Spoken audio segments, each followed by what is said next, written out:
নমস্কার বন্ধুরা, আমি আজকের একটা সিরিয়াস বিষয় নিয়ে দুটো কথা বলতে চাই। কালকে আমাদের স্বাধীনতা দিবস। এই দিনটা আমরা স্বাধীনতা পালন করি, এই দিনে আমাদের ভারতবর্ষ স্বাধীন হয়েছিল। কিন্তু সত্যিই কি আমরা স্বাধীন বন্ধুরা? 2-3 দিন আগে ঘটে যাওয়া একটা ঘটনা, যে একটা মেডিকেল স্টুডেন্ট তার উপর নৃশংসভাবে অত্যাচার করে তাকে গলা টিপে মেরে ফেলা হয়েছে।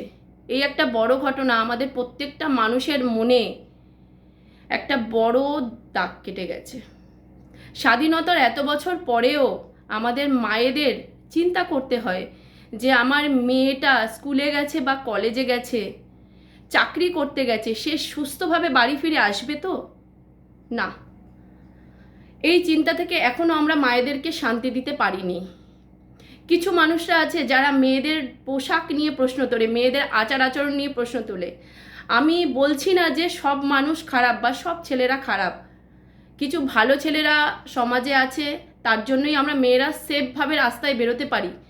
কিন্তু নিষ্ক্রিয় মানসিকতার কিছু মানুষ আছে যারা ঘৃণ্য অপরাধ করে, অপরাধ করার মানসিকতা রাখে।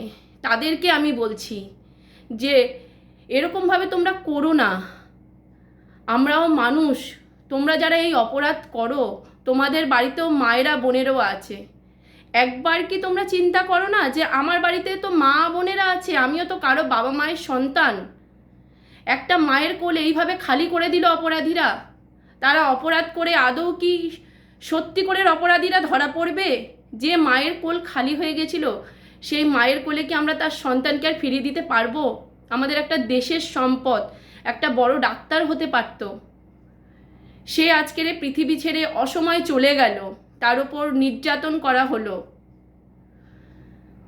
জানি অপরাধীরা ধরা পড়বে, হয়তো উপযুক্ত শাস্তিও পাবে, প্রশাসন আছে, আইনি ব্যবস্থা আছে এগুলো বিচার করার জন্য। আমরা সাধারণ মানুষ, এই কথাগুলো ভাবতে আমার এখনও গা শিউরে উঠছে যে ওই মেয়েটাকে কিভাবে অত্যাচার করে মেরে ফেলা হয়েছে, অত্যাচার করা হয়েছে আবার মেরেও ফেলা হয়েছে।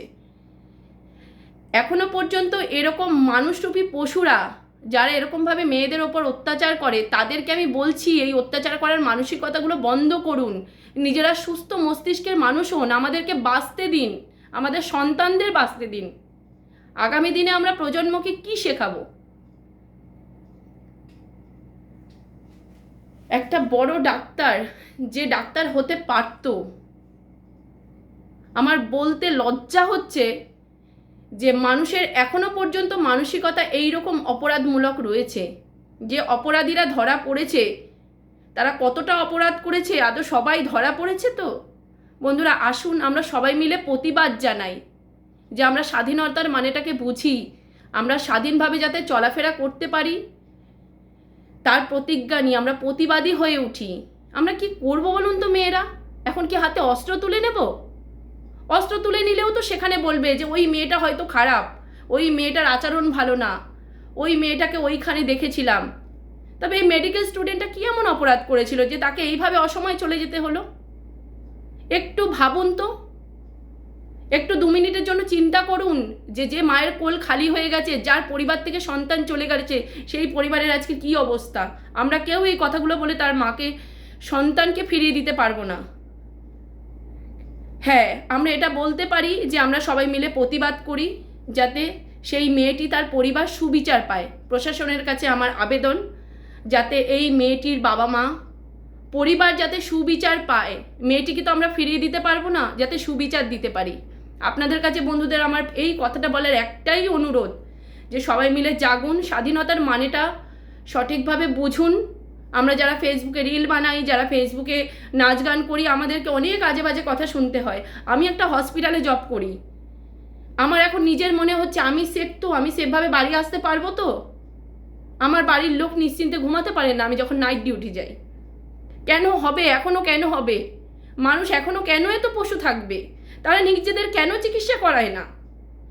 এইভাবে তারা মেয়েদের ওপর অত্যাচার করে তাদের মায়ের সন্তানকে কেড়ে নেয়। দেশের সম্পদ, একটা আগামী দিনে বড় ডাক্তার হতে পারত, তাকে কেড়ে নেয় নিল এইভাবে অত্যাচার করে। এগুলো ভাবতে বা বলতে আমার অত্যন্ত ঘৃণা হচ্ছে আমরা এগুলো বলে কিছু করতে পারবো না, তার সন্তানকে ফিরিয়ে দিতে পারবো না মায়ের মনে। আমিও একজন মা, আমারও সন্তান আছে। একটা কথা বলছি বন্ধুরা, সবাই জাগুন, স্বাধীনতার মানে বুঝুন, ভালোভাবে বাঁচুন, অন্যকে ভালোভাবে বাঁচার সুযোগ করে দিন, মেয়েদেরকে সুস্থভাবে বাঁচতে দিন। যারা আছে নোংরা মানসিকতার মানুষ, তাদেরকে বলছি তারা মেয়েদেরকে ভালোভাবে বাঁচতে দিন, তাদের নিজের পায়ে দাঁড়াতে দিন। আর বন্ধুদের সকলকে বলছি, আমি যদি বেশি বলে ফেলি আমাকে ক্ষমা করে দেবেন, কারণ আমি বলার কেউ নই, আমি এমন কোনো মানুষ নই যে আমি বলতে পারি। আমি একটা মেয়ে হিসেবে বলছি, এই মেয়েটি যাতে সুবিচার পায় তার জন্য আমরা আসুন সকলে মিলে প্রতিবাদ জানাই। সবাই মিলে জানাচ্ছে, হাত জোর করে আপনাদের বলছি মানসিকতা চেঞ্জ করুন, মেয়েদেরকে সুস্থভাবে বাঁচতে দিন। আগামী দিনের ভবিষ্যৎ, আগামী দিনের সম্পদ আমরা এইভাবে যেন নষ্ট না করি। নমস্কার বন্ধুরা, ভুল হয়ে গেলে ক্ষমা করে দেবেন।